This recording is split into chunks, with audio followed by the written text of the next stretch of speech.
É a quinta vez que a garçonete Cecília entra no cinema para assistir a Rosa Púrpura do Cairo. Ao fugir de uma rotina triste e descolorida, ela se apaixona pelo herói do filme, até que ele interrompe a cena, sai da tela e declara seu amor. Sonho e realidade estão definitivamente misturados.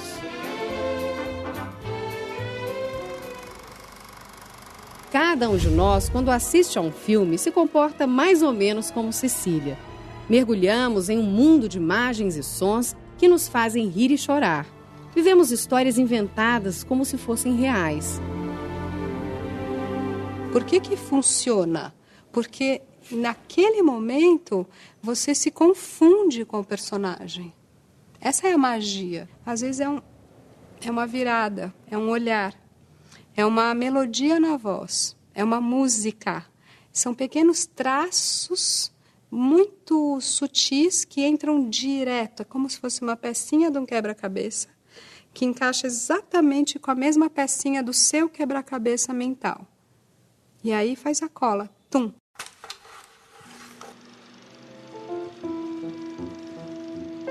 O cinema nasceu no fim do século XIX. A máquina que os irmãos Lumière construíram, o cinematógrafo, foi resultado de uma revolução tecnológica, ao lado de outras invenções da época, como o telefone e o automóvel. O aparelho captava e projetava imagens em movimento, uma reprodução da realidade mais perfeita do que a fotografia. A primeira vez que uma sessão foi exibida ao público foi em 1895. O mágico Georges Méliès encantou-se pelo equipamento. Começou a filmar histórias fantásticas, com cenários e truques extravagantes. Nem bem o século XX começou e já estavam lançados os dois caminhos que o cinema iria tomar. O cinema que recria fantasias com a ajuda de efeitos especiais, como o de Méliès, e o cinema que registra a vida e imita a realidade, como o dos Lumière. Um dos filmes deles, a chegada de um trem na estação de Ciotat, parecia tão real que causou verdadeiro pânico. A plateia tinha medo de ser esmagada pela locomotiva. Mas os Lumière acreditavam que a novidade logo deixaria de atrair as pessoas e decretaram: o cinematógrafo é uma invenção sem futuro.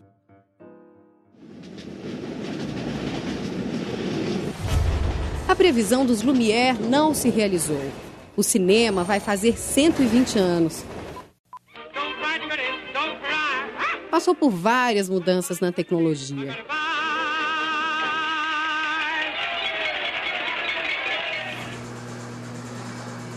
Hoje não precisamos nem entrar numa sala escura. Podemos ver filmes em casa, na televisão, no computador, no caminho para o trabalho, no celular. Essas alterações, de fato, elas mudam, inclusive, na nossa forma de nos relacionar com o conteúdo do cinema. Em casa, seja na televisão, seja no computador, o telefone toca, o cachorro late, a pipoca fica pronta no micro-ondas, quer dizer, coisas que o tempo todo quebram a unidade da percepção do cinema. Junto com a possibilidade de consumo, a gente agregou a possibilidade de produzir essas imagens também. Isso, por outro lado, libertou os cineastas, ou as pessoas com uma vocação para fazer audiovisual, para fazer filmes de uma maneira que jamais havia existido antes. Sobretudo no sentido do barateamento dos meios de produção. No início era bem diferente. Os pequenos filmes só eram mostrados em feiras de atrações, onde a população ia para se divertir com os museus de cera e os números de mágica. Uma diversão bem popular. Quem, pela primeira vez, chamou o cinema de arte foi o italiano Ricciotto Canudo, em 1911. Sétima arte, disse ele, com a vantagem de que o cinema absorveu outras artes. Entre o cinema e a literatura, é claro, são duas artes narrativas. Agora, o escritor se vale da palavra, né? Então, o escritor tem a possibilidade de descrever, né? Enquanto que o cineasta ele tem a propriedade, o cinema tem a propriedade de mostrar as coisas. Eu penso que mesmo em relação ao teatro a gente possa fazer esse tipo de aproximação e distanciamento. Quando a gente vai ao teatro, nós estamos sentados em um ponto determinado da plateia, observando uma ação que se desenrola à nossa frente. O cinema tem a propriedade de a câmera se deslocar e de tal maneira que o nosso olho também se desloca. Então, a hora ele está distante, observa uma paisagem, a hora ele se aproxima, observa um rosto. Em relação à pintura, a gente pode chamar atenção para essa objetividade cinematográfica na medida em que ambas são artes que trabalham com enquadramentos e ambas são artes da luz.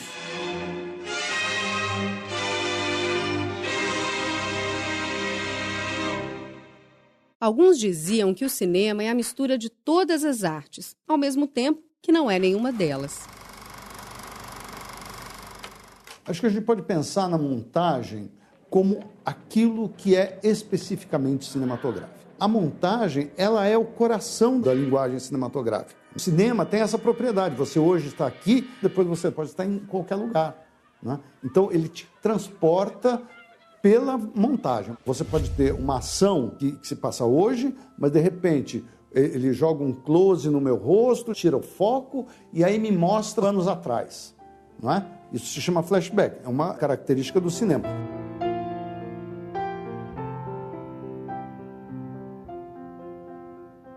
Procedimentos que hoje parecem naturais foram desenvolvidos aos poucos. O americano David Griffith é considerado um inovador. Foi um dos primeiros a mostrar um rosto bem de perto para expressar a emoção do personagem, ou destacar o detalhe de um objeto, ou fazer uma passagem do presente para o passado e vice-versa, usando um recurso como este, chamado fusão. O cinema nunca parou de se reinventar. Não foram apenas as inovações técnicas. A forma de narrar a história também varia. Existem até filmes em que o personagem conversa com o espectador. Why would you want to hear my story? Do we know each other? Do we like each other? Let me tell you right off, okay? I'm not a likable guy. Charm has never been a priority with me. And just so you know, this is not the feel-good movie of the year. So if you're one of those idiots who needs to feel good, go get yourself a foot massage. Mom, that man's talking to himself. Come on, Justin. Mas nada disso explica como o cinema sobreviveu durante tanto tempo. O cinema consegue sobreviver até hoje porque ele conseguiu, 100 anos atrás, se estruturar com base num tripé, que reúne produtores de filmes, aqueles que fazem filmes, exibidores, que são os donos das salas de cinema onde esses filmes são exibidos, e distribuidores, que fazem a ligação entre os produtores e os exibidores. Esse tripé nasceu um século atrás, continua existindo até hoje, e foi o responsável por montar em torno do cinema um grande negócio. Quem alcançou maior sucesso na criação dessa indústria foi Hollywood. Até hoje é assim. O cinema americano atrai multidões, gera lucros milionários e transforma atores em stars, estrelas famosas e copiadas no mundo todo. Os estúdios se especializaram em gêneros: comédia, melodrama, policial, faroeste, musical.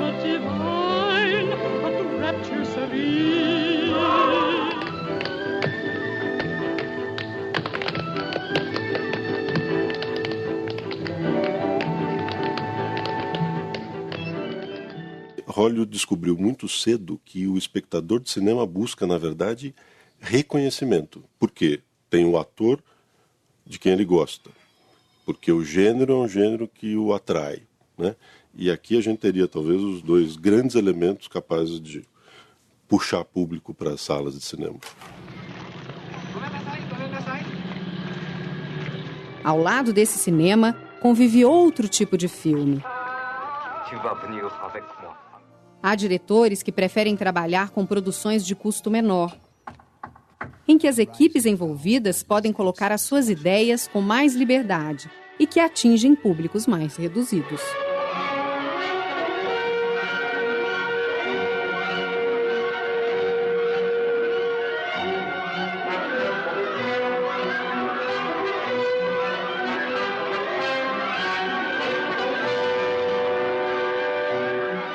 num segmento dos filmes de autor, como a gente costuma dizer, o nome do diretor é que se torna uma isca, seja lá qual for o assunto do filme, seja lá inclusive qual for o gênero do filme.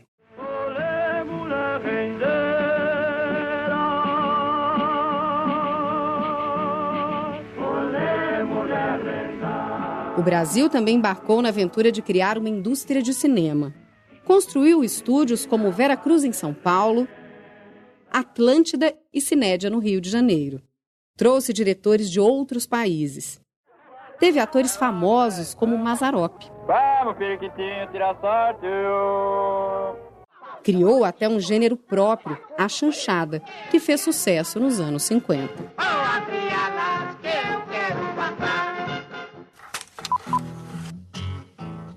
O que faltava mesmo era dinheiro.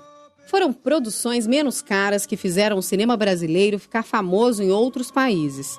O diretor Glauber Rocha dizia: basta uma ideia na cabeça e uma câmera na mão. Se entrega, Corisco!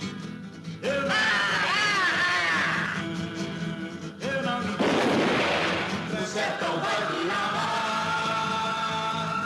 e uma vira sertão. Esse pensamento existiu em vários países e criou um movimento, o cinema novo. Vem desse movimento a ideia de que o filme reflete o estilo e a visão de mundo de uma só pessoa, o diretor. Verdade? Certamente não. Como em qualquer indústria, o cinema é resultado do trabalho de muita gente. O set é o lugar preparado para rodar uma cena. Cada um faz o seu trabalho. Mas o filme começa muito antes que o diretor diga ação. 1, 2, ação! Eu sou procurado por um diretor com uma ideia. Ou seja, eu vou tentar pegar essa ideia e vou aumentar essa ideia, né, num documento de 2 páginas no máximo, contextualizando essa ideia. Aí depois eu tenho outro documento que se chama argumento. Que eu vou pegar essas 2 páginas, vou abrir essa história e vou transformar num documento de 10 a 20 páginas. E depois desse argumento, que não tem diálogo e não tem sequência de cenas, eu vou transformar num roteiro. Você não faz nada sem um roteiro, né? Você não consegue fazer o orçamento para saber quanto esse filme vai custar, você não consegue imaginar quantos personagens você tem, quais as locações, qual a orientação do diretor, da produção. Tanto que no processo produtivo, a primeira figura que se tem é o roteiro. O roteiro é a alma de um filme. As roupas que os atores estão vestindo foram escolhidas pelo figurinista. Ele pesquisa o estilo, as cores, os tecidos usados na época em que se passa a história. O diretor de arte define cada detalhe do que aparece na cena. O diretor de fotografia é responsável pela imagem do filme. Eu sou o diretor de fotografia que tenho a concepção do filme, da imagem do filme como um todo. Determino como vai ser a cor. É dirigir o olhar do espectador. Fazer com que o espectador olhe a cada momento para um determinado lugar, colocando uma região mais luminosa, né? Criando contrastes. Agora, eu tenho toda uma equipe comigo. Eu tenho o operador da câmera, eu tenho o primeiro assistente, que é o cara que faz o foco, que é uma coisa fundamental. Aí tem o eletricista, o chefe eletricista, que é o cara que arregimenta todo o equipamento de iluminação necessária. Então, é uma atividade múltipla. Equipamentos modernos ajudam a gravar o som com mais qualidade. Mas é preciso escolher o microfone dependendo do lugar onde se vai gravar. Regular de acordo com a voz do ator. Ter certeza de que o espectador vai ouvir todos os ruídos que fazem parte da história. Assim que o roteiro está mais ou menos pronto, o ideal é se reunir com o diretor, com o roteirista e tentar ouvir o filme. Quer dizer, você lê o roteiro e perceber, essa cena, será que ela pode ser contada só com som? Ou quais os sons que podem fazer parte desse ambiente, mesmo que a gente não esteja vendo? Será que tem um cachorro latindo ali do lado? Tem uma obra no vizinho que pode ajudar a gente a contar a história? Mostrar os bastidores de uma filmagem foi o tema de A Noite Americana, filme do diretor François Truffaut. Ele revela como se grava uma cena vista do alto dessa máquina, a grua. Como a câmera acompanha o andar do personagem, com um recurso chamado traveling. Como se faz uma cena com chuva ou com neve. É como se o espectador estivesse onde nunca costuma estar. Atrás da câmera.